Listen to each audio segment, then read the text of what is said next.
Olá! Na videoaula de hoje vamos trabalhar os constrangimentos do direito dogmaticamente organizado, segundo a obra do professor João Maurício Adeodato.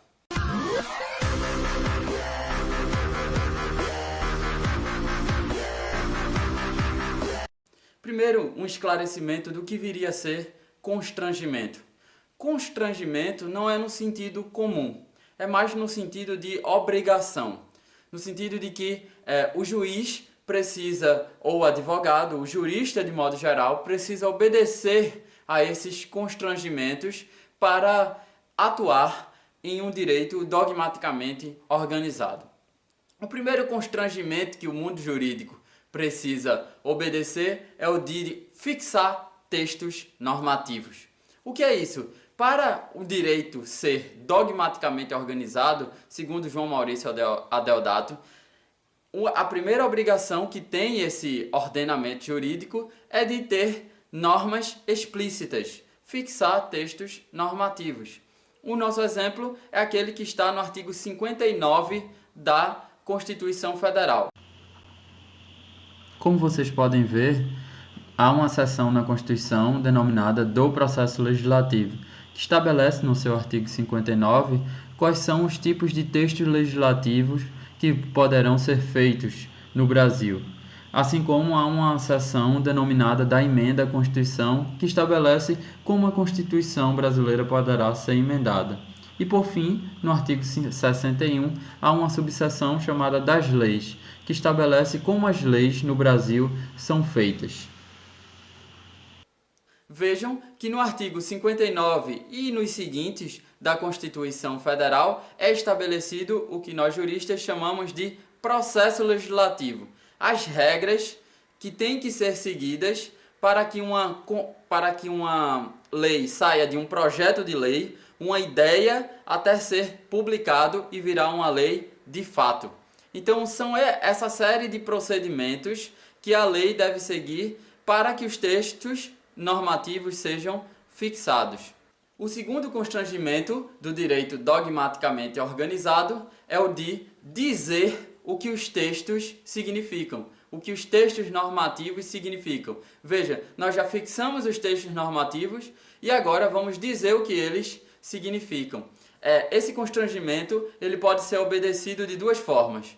O primeiro, que seria a forma mais adequada para um direito dogmaticamente organizado, é esse ato de dizer o que eles significam ser feito pelo próprio Poder Legislativo. Para isso, eu dou 3 exemplos para você. O primeiro é o do Código Civil, do artigo 92, onde o Código Civil diz o que são benfeitorias. Vamos ver no quadro.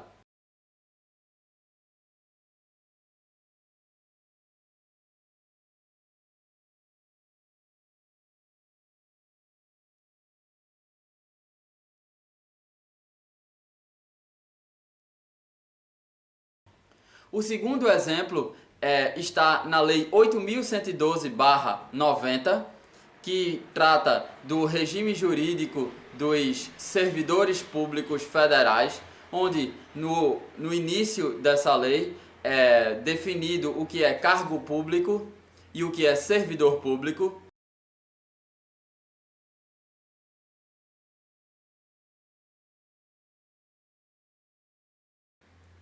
E o último exemplo está no Código Penal, no artigo 327 do Código Penal, onde há a definição de funcionário público.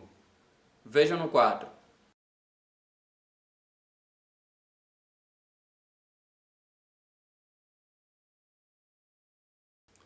O terceiro constrangimento do direito dogmaticamente organizado é que os juristas eles precisam argumentar com base nesses textos. É claro que João Maurício não advoga que só se pode argumentar com base nesses textos, mas ele é muito claro na sua obra, argumentando que o jurista ele pode argumentar de forma extralegal, digamos assim, extranormativa.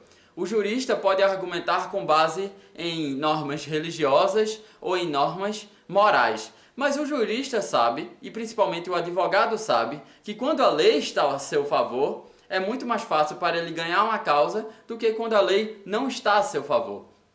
Então, esse terceiro constrangimento é que o direito dogmaticamente organizado favorece com que os argumentos vencedores sejam aqueles argumentos que se remetam à lei ou à norma jurídica. O quarto constrangimento do direito dogmaticamente organizado é que os juristas, mais precisamente os juízes, precisam decidir com base nos textos legislativos, nos textos de lei.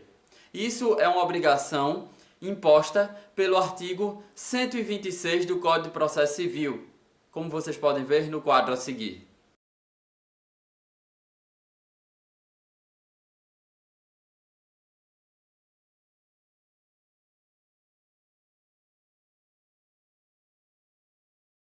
Veja que essa obrigação remete a uma das características do direito dogmaticamente organizado, que foi um vídeo que eu já gravei numa aula passada. Veja que a segunda característica do direito dogmaticamente organizado é que há a obrigatoriedade de decidir, há a proibição do non-liquid. Então, se o juiz tem a obrigação de decidir, mas ele tem que decidir de uma forma específica. Ele tem que decidir com base nos textos legislativos. E por fim, a última característica do direito dogmaticamente organizado é que o juiz tem que fundamentar as suas decisões com base nos textos legislativos. Essa é uma obrigação imposta pela Constituição Federal no artigo 93, inciso 9. Vejam no quadro.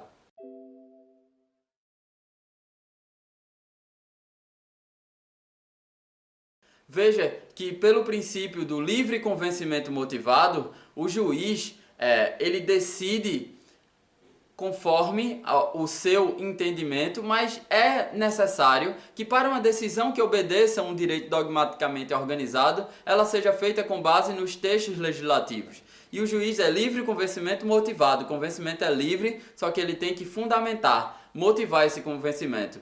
A decisão será mais adequada a esse direito dogmaticamente organizado se ele fundamentar com base na lei e não em motivos morais ou religiosos, por exemplo. Pois bem, são esses, segundo João Maurício Adeodato, os 5 constrangimentos do direito dogmaticamente organizado. Revisando: 1. Fixar textos normativos. 2. Dizer o que eles significam. 3. Argumentar com base neles. 4. Decidir com base neles. E 5. Fundamentar com base neles. É isso, pessoal. Espero que vocês tenham gostado dessa videoaula. Quem gostou, dá um gostei. E quem não é inscrito ainda no meu canal, se inscrevam para receber no futuro mais aulas sobre filosofia do direito. Até mais!